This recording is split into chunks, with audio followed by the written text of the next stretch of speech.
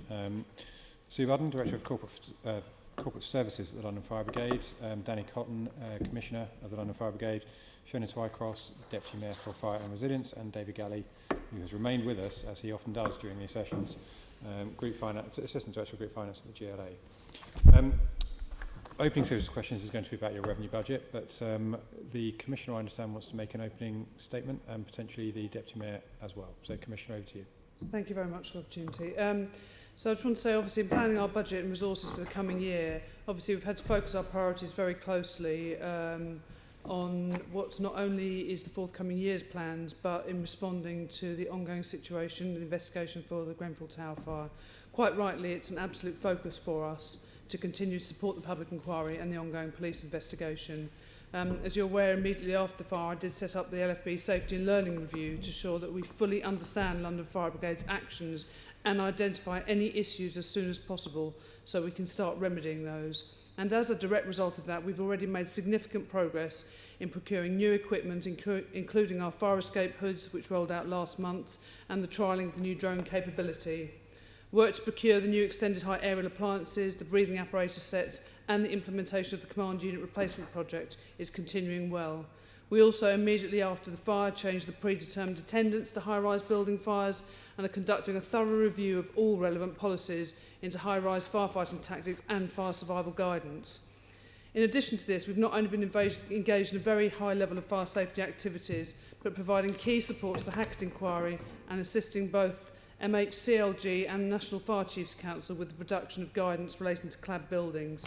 These obviously are a significant impact on our general day-to-day workload, but we are very keen to keep progressing the work both through the fire safety regulation team and through the inquiry team to ensure that every lesson that can be learnt from the night of the fire will be learnt, and as soon as we find anything that we think we can address, we are doing so as soon as possible.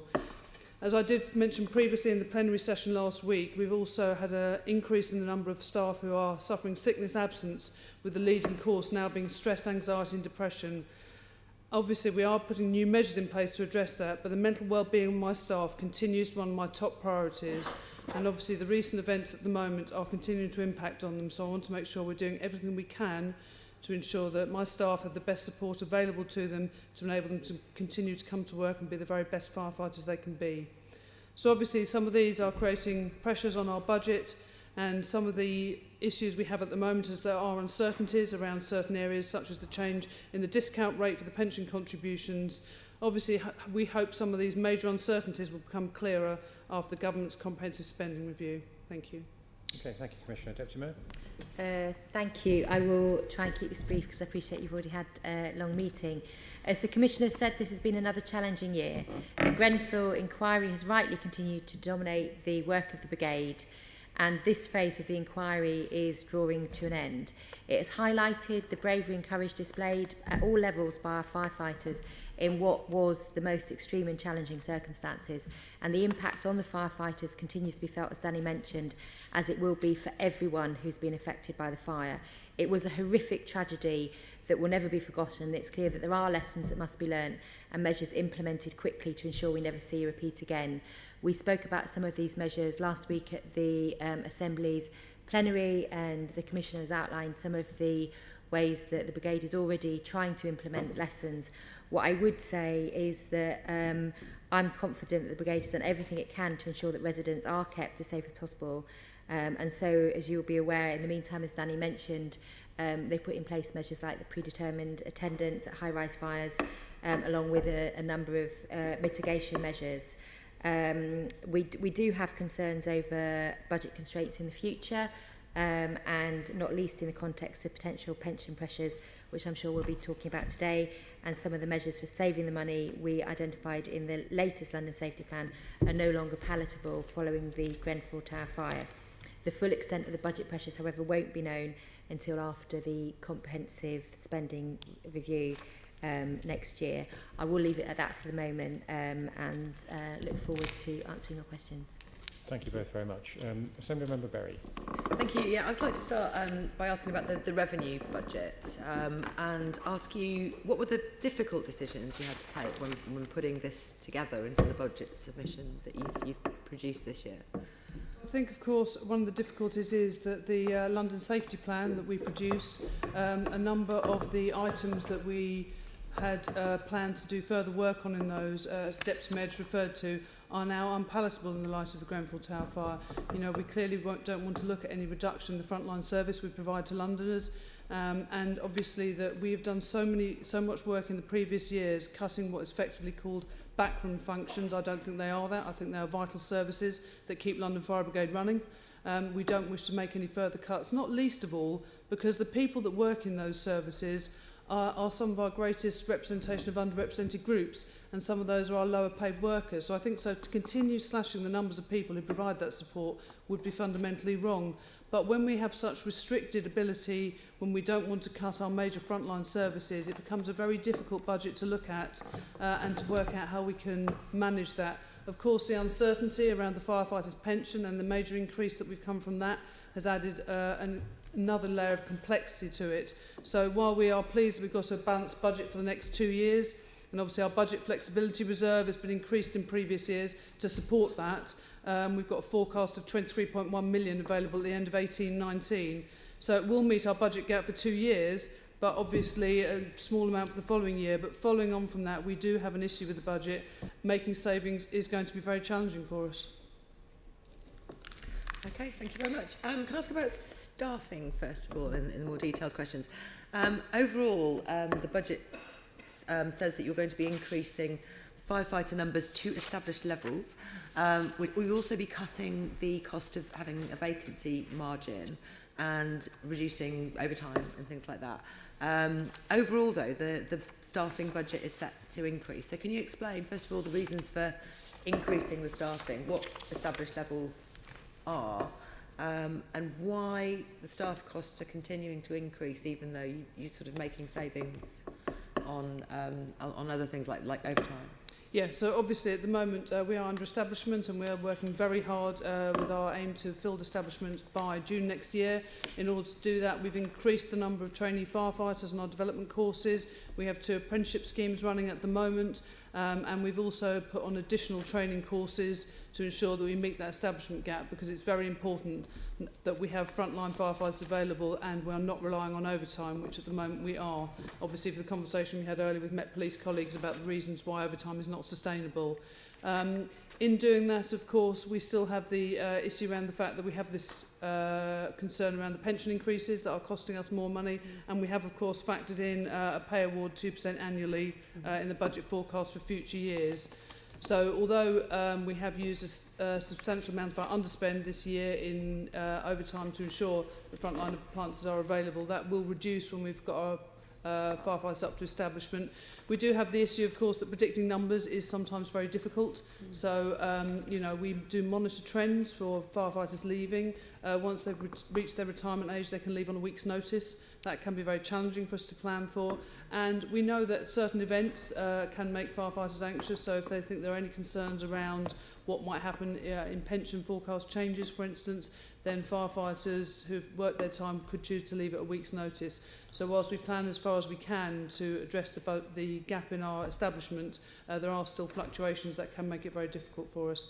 But we have got a recruitment campaign starting early next year, where we of course will be focusing on achieving establishment, but we'll be having a huge focus on attracting underrepresented groups.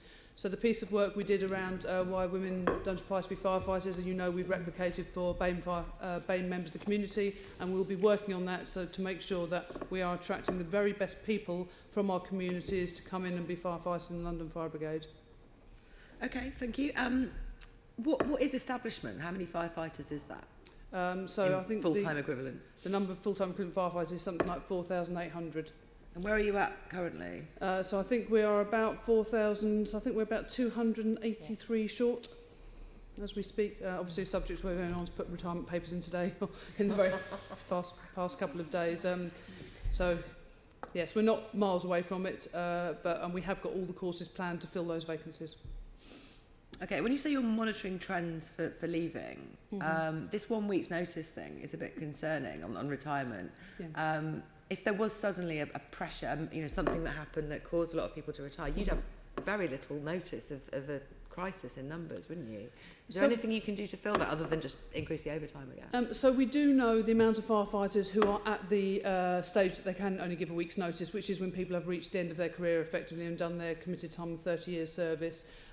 So we know the amount of those, so it isn't all of our workforce that could do that, it is only a percentage Roughly how of the many workforce. at a time are in that position? I'm not sure, I can find the detail out what that looks like, but we would monitor that. And the things that we have seen in the past that have caused firefighters to leave at very short notice would be any potential threat to pensions or any potential industrial action. Those are the kind of key trigger points, and we're seriously hoping that none of that is coming into play in the foreseeable future. Okay, and are you making any other changes? You mentioned that you've seen a lot of sickness, that sort of thing. Are you changing shift patterns or allowing for more rest days or anything like that to reduce that, which might also contribute to the increase in costs? So we've got no evidence to say that any of the shift patterns that firefighters work is anything that causes stress for them. People who come in on overtime, the overtime is purely voluntary. So the firefighters who come in and work overtime hours are those who volunteer to do so. Some of those people, as people are aware, a lot of firefighters have secondary occupations in order to pay mortgage to be in London. Quite a few firefighters prefer to do their effectively overtime rather than doing a different job because they love working for London Fire Brigade, so they are quite happy to sort of gain extra income through that. But at the moment there is, we meet regularly with the Fire Brigade Union, and if they wanted any shift change for firefighters, they'd be the people who'd raise that with us. That's not been raised with us for a very long time. There were some conversations very early on about 24-hour shifts, which some very quiet fire and rescue services do, but clearly in London that would not be a suitable shift and wouldn't be safe for our firefighters to work. Okay, I guess similar to the question that we had to the police, if you were listening to that, I think you were. Is it more expensive to have somebody permanently being paid than it is to fill in gaps with overtime due to things like the pension issues? So it's very similar. So obviously overtime is not pensionable, so it is, but it's a short-term fix overtime. It's not an ideal situation. It is something that keeps our frontline fire engines on the run, which is of course the key priority for us to be able to respond to fires and situations in London. So although it has worked for us over this period to make sure that we're complying with that, it's not something we'd like to see. And we want firefighters permanently in establishment posts, not only to be able to be available for responding, but for all the community engagement work we're doing and the wide range of the role that a firefighter does. And also that by filling our firefighter establishment vacancies, it means we're welcoming new people in from the communities in London to, fill the vacancies and be responding to the people in London. And are you confident that the actions you're taking to recruit more people are going to be successful, and that you'll be more successful than previously, because obviously you have been operating with quite a lot of vacancies for a while?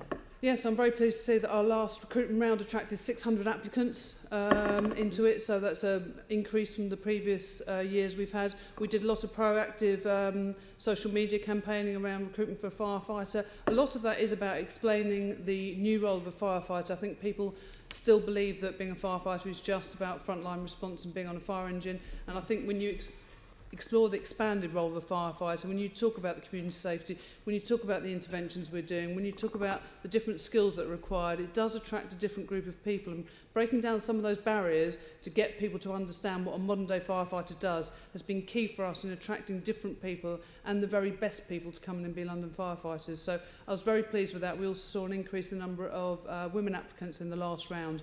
I'm hoping that by addressing the work that we've got, the work we commissioned about the BAME community, that we can also do the same for that and go into those local communities, start busting those myths and encouraging more people from those communities, especially by the use of things like role models. We have some fantastic firefighters who are really keen to take part in local initiatives and doing local outreach work to make sure that the communities that they come from themselves are represented inside the London Fire Brigade. Okay, can I ask Sue about how you've made your estimates on pension costs? I understand there's uncertainty about that, so how did you arrive at the numbers that you've got in the budget? So we had numbers based on our estimates that were purely our own last year, which was based on 3 elements. So the admission of retained firefighters into the firefighters pension scheme, which we would have to pick up a proportion of, even though we don't have any. The change in the discount rate as we knew it then. And then previously we had assumed we'd have a reduction in grant funding as a result of the pension scheme becoming cheaper.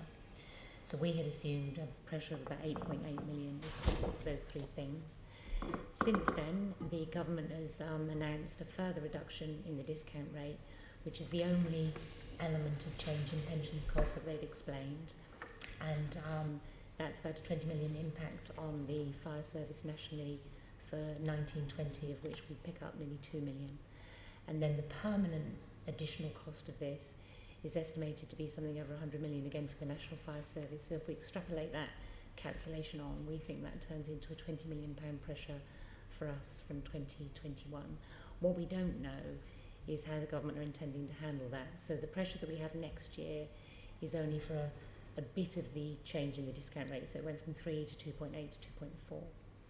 And the first bit of that the second bit of that the government's picking up. We've assumed in these projections that we don't get any help when the figures are finalised next March. So the impact from 2021 will all be down to us to cover. But the word from the government, the way they've explained this, is that this will be picked up through the comprehensive spending review. So we've taken the most prudent assumptions we always do, and we just need to wait and see if there is a comprehensive spending review, what that delivers for us. Okay, so we're sort of overestimating to be on the safe side. We're taking the worst case. Yeah, great. So even so, with all of this, there's still a gap in your funding, which you're aiming to fill with reserves. The amount coming in from reserves is, it goes from 1.2 to 7.5 million this year, according to the table on page 82 of your budget submission. And then the year after it jumps to nearly 20 million. How sustainable is it to do that, to keep your revenue going? So it's not. So it's been an agreed strategy that we've had since 17-18 to build up what we call the budget flexibility reserve. So this is where we know we have been able to make the savings or we've had in-year underspend. So we put that money aside to give us this breathing space while we think about what the permanent savings are that we need to make. So you can see from our submission that the budget flexibility reserve allows us to balance for 1920 to 2021, and then we have a gap starting to appear in 21-22, and then by the time we get to 22-23, the gap, based on these assumptions mainly around pensions, is all ours to cover. So we've got nearly £24.5 million hole by then. So it isn't sustainable to do this, we know that, but the position has been this gives us time to think through the sorts of savings that we could make if we had to, if the comprehensive spending review didn't turn out well for us, or there wasn't the possibility of additional funding from other sources. Gives us time to think that through, which links into the comments that both the Deputy Mayor and the Commissioner have made about how the last year really has impacted on our ability to look at the sorts of things that we thought we'd do under the London Safety Plan. So we do a lot of work internally modelling what we might do if we say that a London-wide response time is our sort of unit of measure that we want to hang on to. But it just doesn't feel palatable to do sort of further detailed work on that at the moment. But this gives us breathing space to think about. So can I just finally ask Fiona then, you're saying basically that you've put off some of the things that you were looking at changing to do with shifts and staffing and things like that, and you may look at that again in the future. So we may see the number of firefighters cut back in the future after going on. I think we are reserving judgment on how we would fill any potential gap. I think that we've discussed before, we've discussed with the fire committee as well, that we did have quite a few potential big ticket items, if you like, that we thought we'd explore through the London safety plan. So it's things like the day crewing, the moving some of the two pump stations to one pump, the alternate crewing of some of the pumps. But the Grenfell Tower fire really made those very difficult choices to consider, at least in the short to medium term, because they would impact most on resourcing in central London, where you've got that high density of high-rise fires. So it's not that we're not going to look through all the options or try and come up with solutions, or that people haven't been finding savings, but you'll see that the savings levels are sort of tailing off throughout the cycle as it sort of becomes harder and harder to sort of identify savings. But I think that what the budget flexibility reserve does for us is it allows us to have the time to wait to see what funding is going to look like, rather than making knee-jerk reactions now about what sort of difficult decisions we might have to make in the future. Okay, yeah, that makes sense. Yeah. Thank you. Okay, we've touched on reserves, so primarily for you, Sue, I think. Opening question is what is the net level, the current net level of reserves as a percentage of net revenue expenditure? You mean our totality of reserves? Yes. I'd have to work that out for you. So we operate on the sort of the measure that we have around reserves is keeping the general reserve at a minimum level of 3.5% of the revenue budget, which is about £14 million. But then in addition to that, as you know, we have a whole range of earmarked reserves, plus the budget flexibility reserve. So off the top of my head, I can't give you the Okay. You've gone beyond 3.5% though, haven't you? Yes, so at the moment you can see that we are in excess of 3.5%. We make that clear in the budget submission. And what we're saying is that when we get to the end of this financial year, we'll look at it all in the round and say, does that additional money in the general fund allow us to top up the budget flexibility reserve further? So you can see at the moment that we're about 7.1 million, I think it is, in excess of what we say the minimum should be. So all things being equal, subject to decision making here, we could stick that into the budget flexibility reserve, and that would help us with 21-22. It would bring that budget gap further down. Yeah.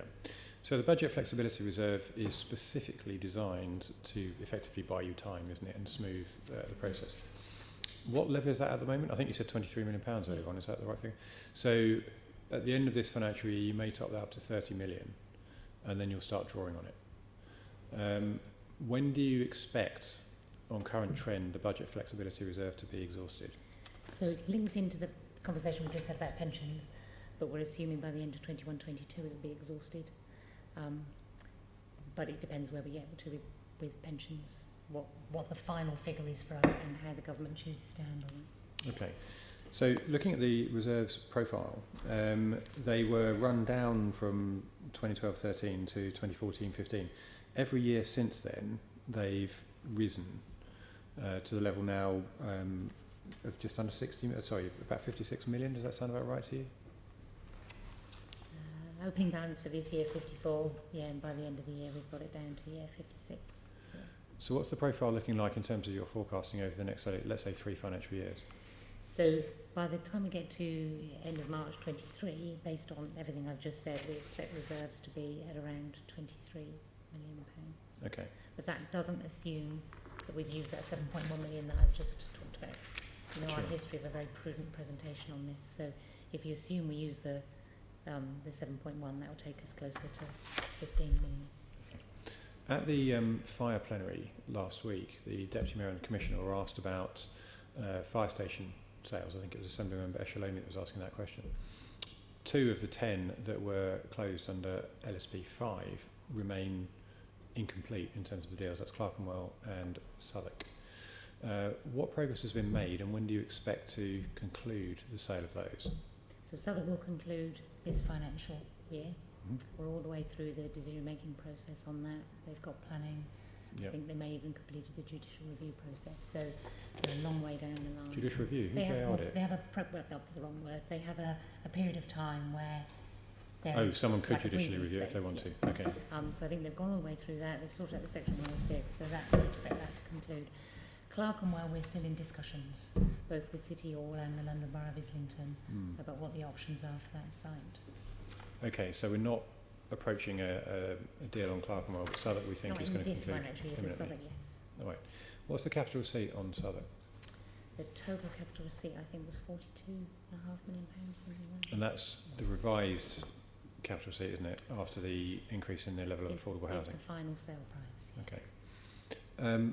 What are the plans for the capital receipt coming through? What are you planning on doing with that? So they're fed into the funding of our capital programme. So they don't figure in the general reserve position. So we've assumed how we'll use our capital receipts against our forecast capital programme. But it's in the budget submission. Is that going to release a revenue saving in terms of financing costs? It's already built in. So we've assumed we'll get those capital receipts, so therefore we won't borrow. So the risk would be we didn't achieve them, we carried on spending, but I think, you know, from my history around the capital programme, we do have the ability to rein in our spending if we didn't have the... Yes, we've spotted that before, Sue. So the budget flexibility reserve is there to buy you time, and it's going to be accessed over the coming years. Whilst you're doing that, to plug the gap, what areas are you looking at in terms of anticipated revenue savings going forward? So we've touched on some of the work we do around looking at the operational response. There's some stuff that we're doing from a more support service perspective, which I don't know will deliver cashable savings, but we're looking at how the property services function is set up. We're looking at, we did a review of our HR and people services function, so we've looked at how we are running some of our support services, partly on the back of a long history of taking money out of them, but also making sure they're fit for purpose in the current world that we're in. We're certainly expecting those things to make us more efficient. I think the question is whether they give us any cashable savings. How much income are you currently making from the GLA renting space at Union Street? I don't have that figure. We make, I'd have to check that figure. So we rent to a number of tenants in Union Street. I'd have to let you know what that was. Yeah, I think what we do, when we do the wash-up letter afterwards, if we can have a breakdown of the income that you get from various tenants, that would be quite useful. Is there capacity to make more from that? I don't mean to start whacking up rents, but I mean, no, how utilised utilised quite full. I've not been there for a while, so I'm not sure. So we were able to make the space by moving to more agile working, I think we termed it, where we didn't necessarily guarantee everybody a desk. We also looked at the sizes of desks. It's not been the easiest thing for staff to go through. Yeah. And at the moment the building feels full, but I think we always have to stop and look at that. But I have got a plan for more tenants at the moment. Okay. Are there any other sources of revenue raising income, I suppose, that the Fire Brigade are looking at as a way of increasing financing? We're definitely looking at areas where we could raise more income. I would be very reluctant to say that they would make a substantial contribution to my budget estimates going forward. I think that would be a difficult thing to say from a standing start. You know that we had, or we have got LFB Enterprises, which has made forays into that, but we're talking hundreds of thousands of pounds, if that, you know, it's very, very tiny. One of the things that we want to look at, which takes us back to another property disposal, is the future of the museum. And by having a museum with a proper street frontage that's really accessible might allow us to increase merchandising or start properly merchandising and having a shop. So we want to look at that, but again, that's quite a long way into the future. Okay. And the final question from me at the moment is what the current status of Albert Embankment is. So we're still working closely with the developer and with City Hall and with the London Borough of Lambeth.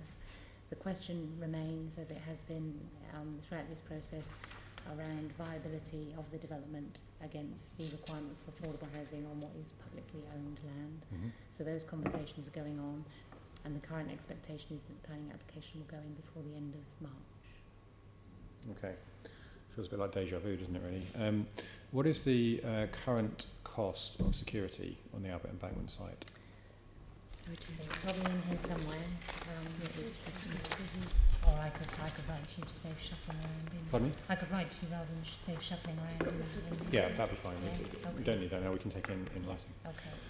Okay, we're going to move on and talk a little bit about Grenfell. Assemblymember Pigeon. Yes, thank you. Obviously, following Grenfell, I think you reviewed your specialist equipment and support and so on. Some of that discussion we've already had. I think you felt you needed 3 extended height aerial appliances and extended duration breathing apparatus sets. So what's the latest position, Commissioner, on the review of specialist equipment and support following Grenfell? Yes, thank you very much. As I touched on earlier, a number of the effectively easier to procure and source products we brought in.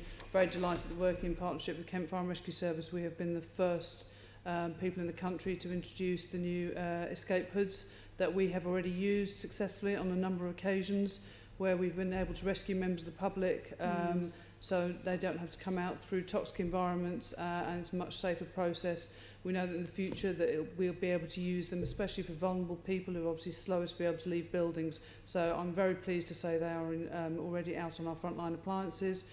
The 2 drones we have currently on trial, they're 2 different types of drone. We're looking at the best way of using those, but already we have had several successful operational incidents where we've been able to use the drones not only to increase situational awareness for our incident commanders, but to use them for different capabilities. So it's not just about firefighting, it is about a number of specialist rescue functions and providing that overview of the scene, ensuring that we can minimise things like impact to local communities. So those will carry on, and as soon as we've found the best products available, we will go through a procurement phase, and whether we have those as something that we lease or own, we'll look at the very best opportunities for that. Obviously, sometimes if you lease it, then you can upgrade it. And things like drone technology is changing constantly, so it's about ensuring we have the best products. The extended height aerial ladder platforms, I'm seriously hoping by the end of next week we will be able to be in a position to finally place the order with the first vehicles coming into London Fire Brigade at late 2019. Obviously, the manufacturer has to put them in through the production line of appliances they're already manufacturing. So it's not as quick a process as we would like, but they're obviously not off-the-shelf products. The breathing apparatus, part of the process around that is ensuring that we have not only the right breathing apparatus, but the communications equipment that goes with it, and it's ensuring we have those 2 together. There's no point in procuring communications equipment now that won't be compatible with new breathing apparatus. It's also about going out to the market to ensure that the products we look at, so clearly as technology changes, things like the materials made for have cylinders that our compressed air is in have become significantly lighter. When I joined, the cylinders were made from steel and were exceedingly heavy. They're now much lighter, which means that they are much more ergonomically friendly for firefighters, and that we can have they can have them for longer duration use. But part of that is about looking at the physiological impact on firefighters for being inside fire situations for longer periods. So it's a whole project to ensure that we're procuring the right equipment that gives us the best flexibility and options. That will take some time. A number of easy wins. We've had things like the wicking T-shirts that we've been able to provide to our firefighters and fire rescue units. And we're looking at the trial of those, or whether we then procure them for the rest of our firefighters as well. So we have a monitoring project where we look at all the equipment that has been procured as a result of us thinking that we could look to the future and ensure that we're providing those services. Command units are also very important. They've been highlighted about the communication on the fire ground, and the command unit project is based not only on the vehicle itself but on the hardware and software that are on those vehicles. For instance, having things like tablets that you can take off the command unit, you can go to different areas of the fire ground and have information relayed back.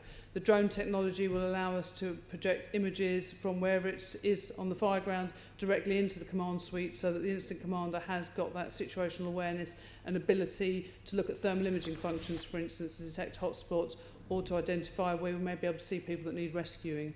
So we're making very good progress with those. Sadly, some of them are subject to issues around procurement and manufacturing build times.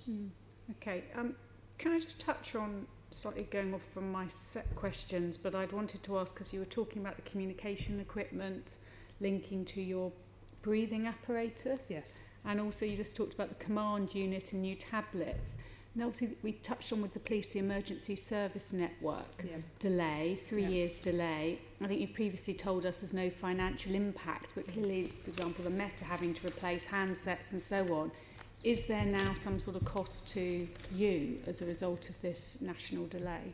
No, we're not predicting any additional cost at the moment, so our handsets are still being maintained and fit for purpose.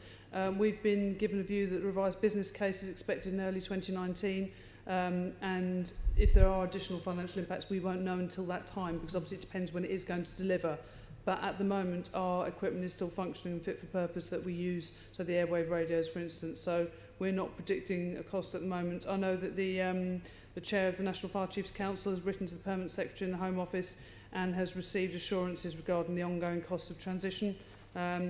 Obviously, the situation may change with the publication of the full business case, but we will keep it under review and report back if we anticipate any further cost. At the moment, you think there won't be, even though it could be a 3-year delay? Or No, not at the moment. We've got no cost. Okay, that's very clear.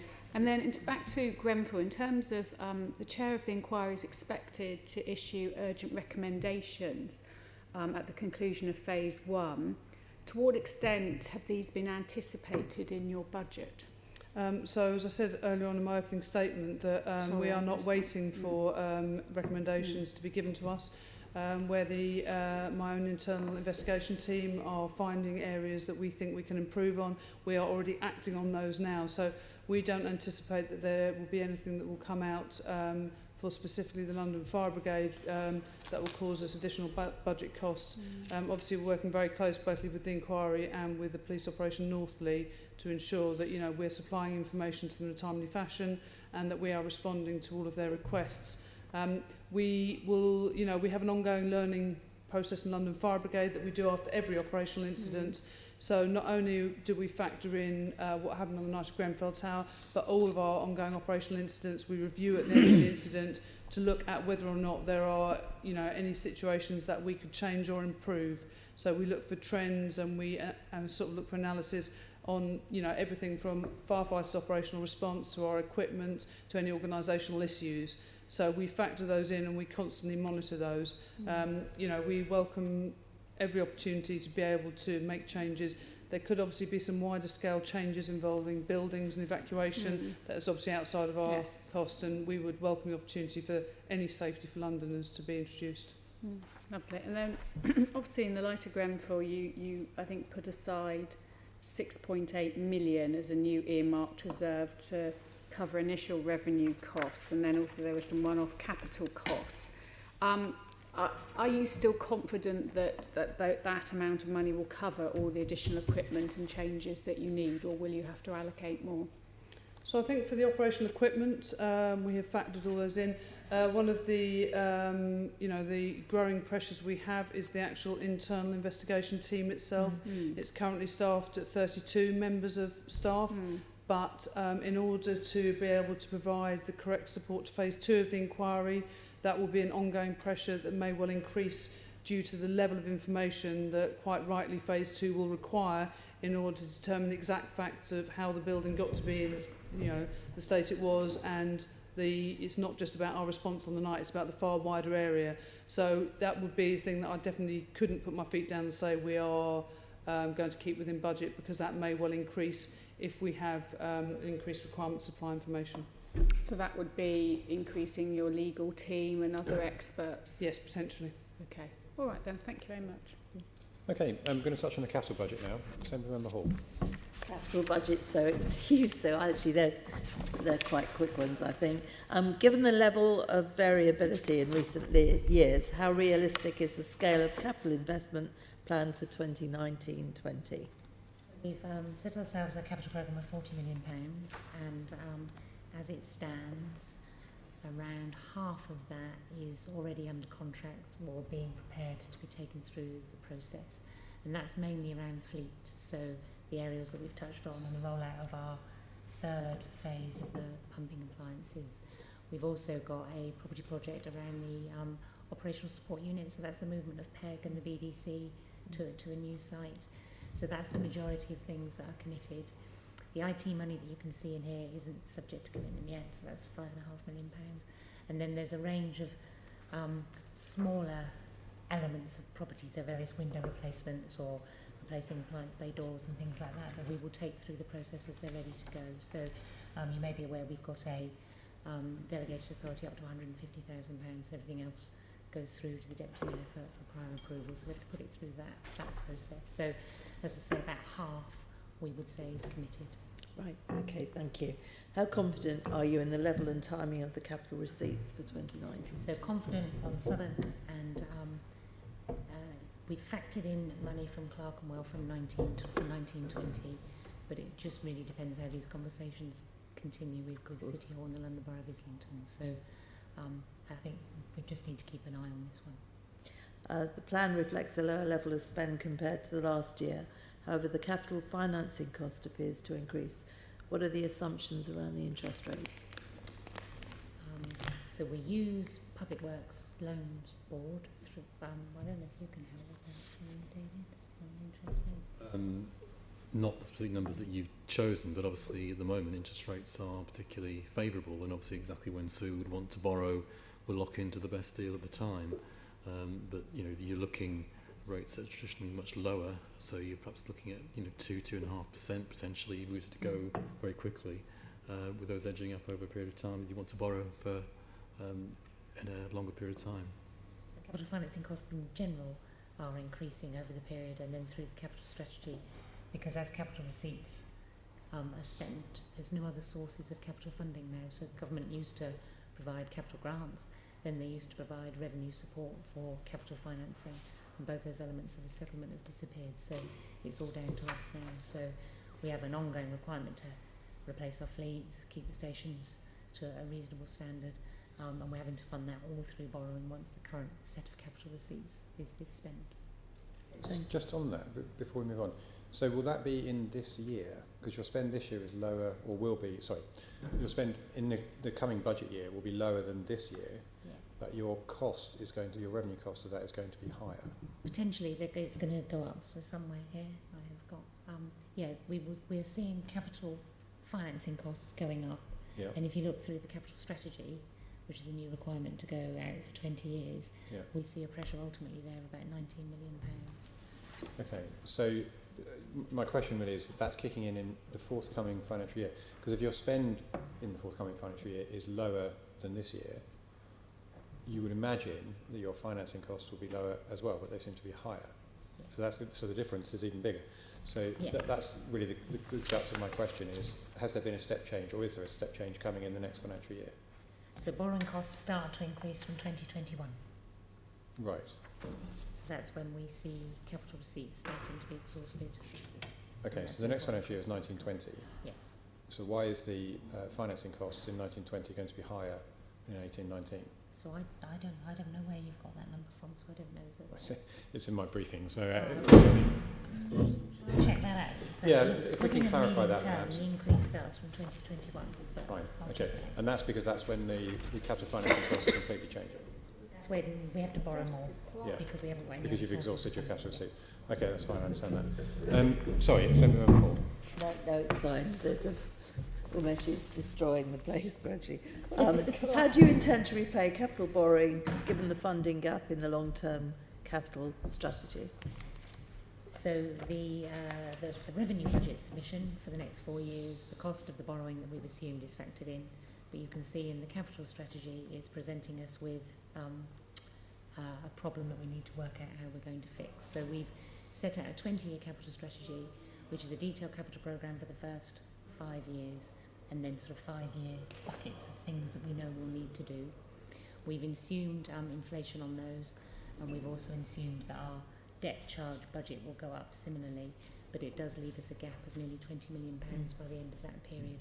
And it's the first time we've done this, so the requirement to do the capital strategy is a new SIPFA requirement, and then the requirement as part of the budget submission to make it a 20-year capital strategy was a new requirement as part of this year's budget submission. So it's the very first time we've done this. We'll be doing it every year, and as part of that we'll need to work out what our plan is to manage the impact of having an estate the size it is, a fleet the size it is, the IT infrastructure that we need.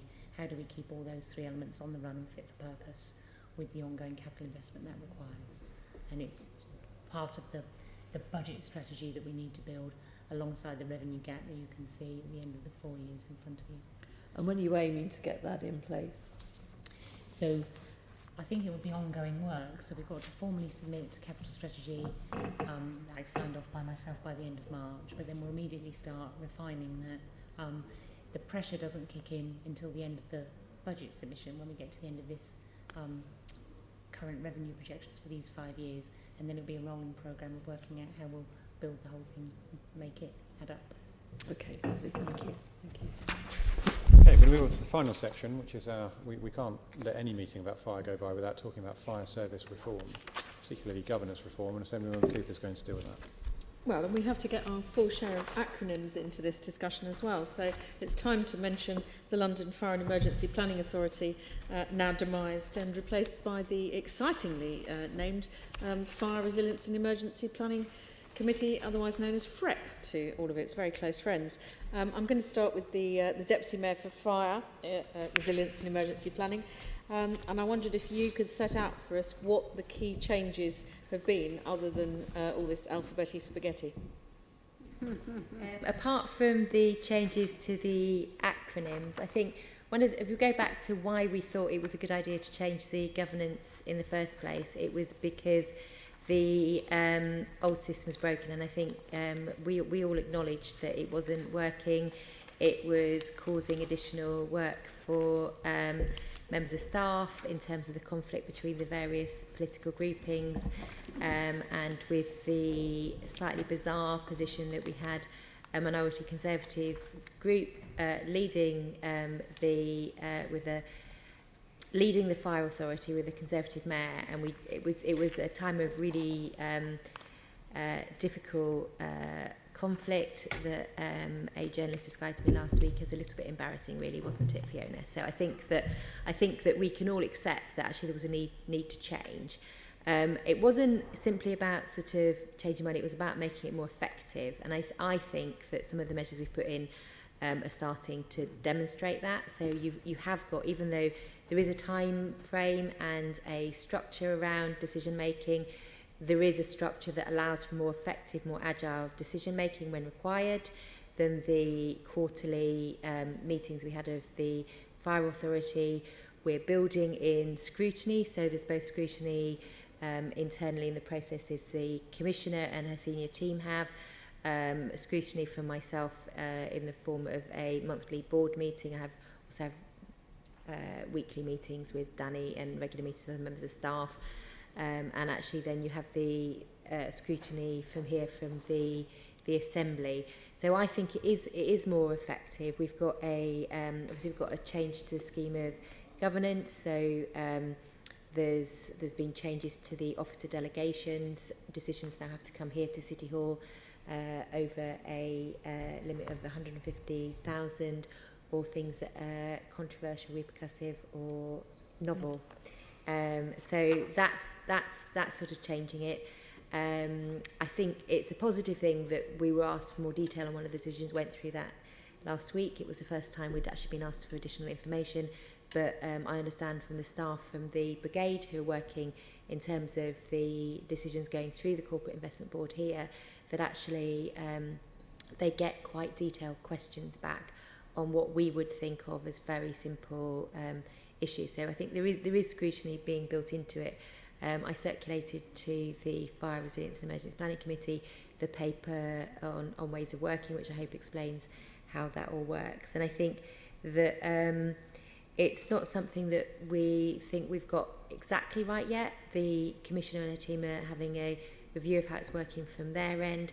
I'm planning to do a piece of work looking at how it's working from my end at City Hall in terms of sort of what tasks I think we're covering and how I think we're doing it, and sort of I hope to do that piece of work in January, just to look at sort of have a step back and look at how I think it's going. Are we covering all the things that we need to? Are we being as rigorous in the way we're scrutinising decisions? But I think what we've tried to build into the processes is to make sure that even though I think it's fair to say the strong relationship of trust between myself and the senior staff, that actually what we can't have is a situation in which things become cosy. And so that's what we're trying to build in. We're trying to build in that rigour that I think in those meetings we had in Alfipa, where you'd have a room full of people, each with a different perspective, who'd read something different in the papers that went to the committees and went to the full authority board, we have to make sure that we get that kind of nuanced sort of look at different papers, even though it's a different method of scrutiny. So essentially more efficient, more effective, more streamlined, but trying to maintain the level of scrutiny. Do you think it's also allowed us to have more of a focus through the resilience and Yes, emergency definitely. planning areas through the committee?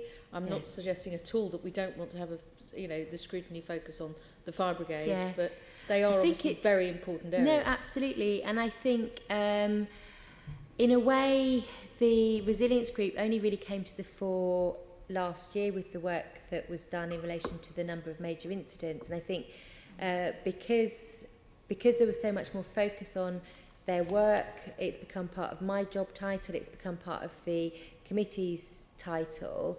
It does feel like we've got the opportunity to actually not over-scrutinise that team, but actually sort of highlight some of the work they do, look at whether there's ways that they could work better. And actually with the new piece of work I'll be doing in conjunction with the organisation under the Resilient Cities, looking at resilience as more than emergency planning, although that is vital and that has to remain their core function, but looking at additional ways that we can look to link into other parts of the organisation and actually sort of help build the resilience of the city, both in terms of community resilience, but actually in terms of some of the work that colleagues like Shelley Rodriguez will be doing on environment, on climate change, the other colleagues will be doing around other sort of issues about the sort of future viability of the city and making sure it's a city that isn't just about sort of surviving as a city, but actually thriving and making sure that all Londoners have the same opportunities to get on.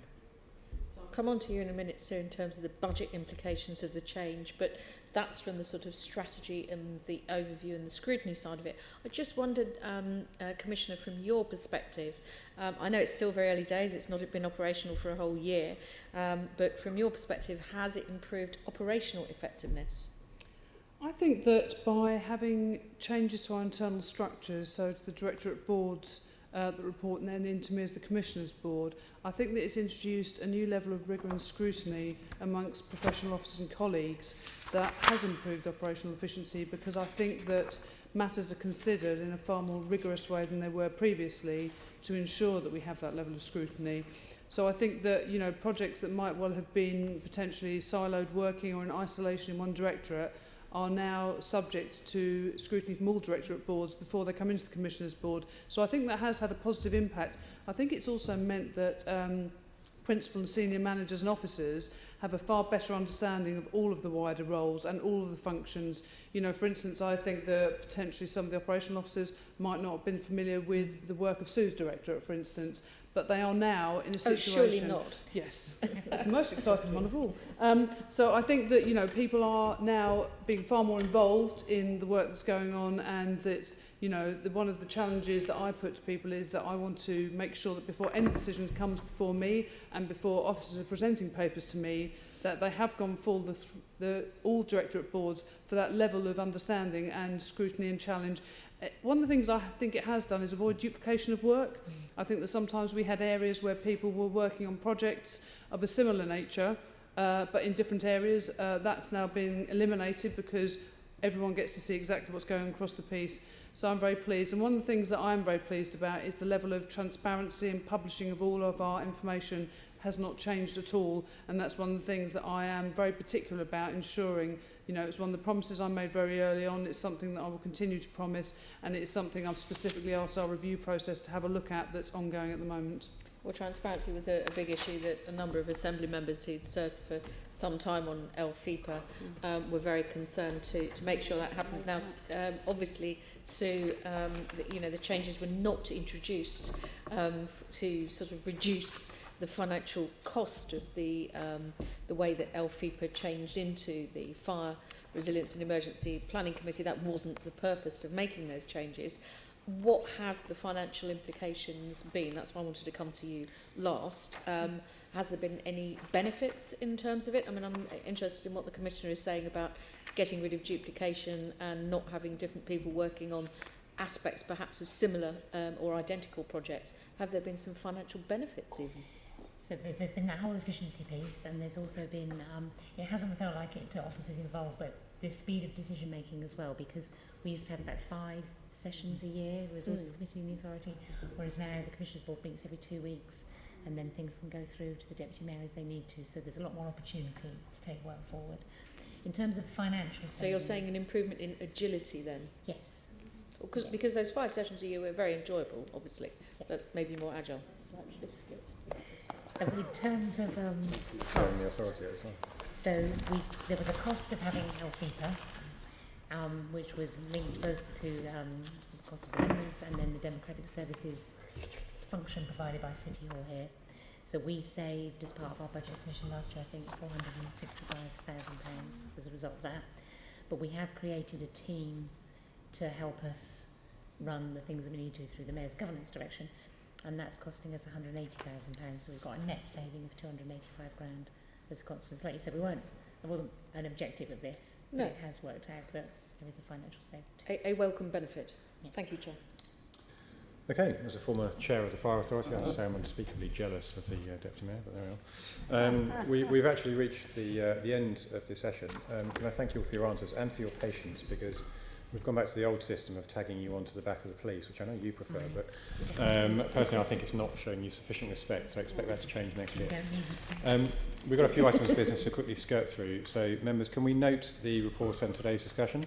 Can we, item 6 is the Q2 GLA monitoring reports. Can we note the monitoring reports for Q2 2019? Noted. The Mayor's decision list, 31st of August 2018 to 7th of November 2018. Are there any issues that members want to highlight? I thought not. Can we note the report then? Noted. Can we note the report for payments over £250? Noted. Can we note the work programme for the remainder of this year? Noted. Agreed, in fact. Thank you very much. The date of the next meeting is 2 o'clock tomorrow in here. That's a live, don't we? Could we have some heating, please, Chair? I'll see what I can do. Our We've got Fire Brigade, they can sort it out. No any other business that I consider urgent, so the meeting is closed. GLA